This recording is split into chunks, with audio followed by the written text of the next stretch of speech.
weche manyien.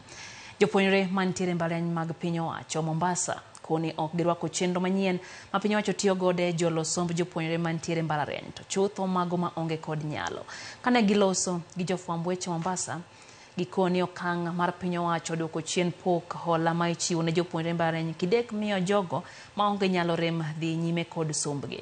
Jopuonjre go kata kamano osiro okang' manyocha rawere okawo mar wuok oko mar sundo piny owacho mondo mi orangi ochumi ma pacho ka ma hinyo oganda mathoth.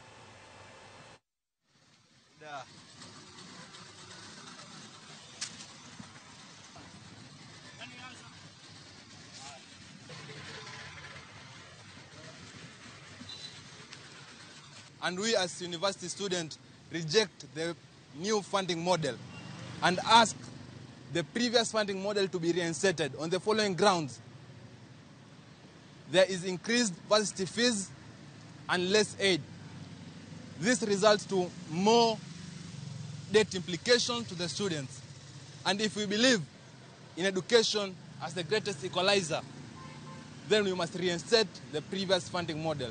Many of the students or the university students depend on help to enable them proceed with their education.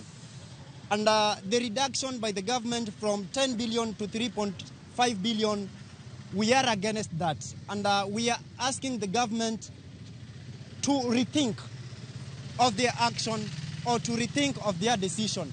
Currently, as I'm speaking here, there are students who are supposed to register for their November series at the Kenya Coast National Polytechnic, but they are unable to register because of fee issues. Na kwa vijana, pongezi kwa kujitokeza kwa wengi ili kupigania nchi yetu, haswa vijana wa Mombasa.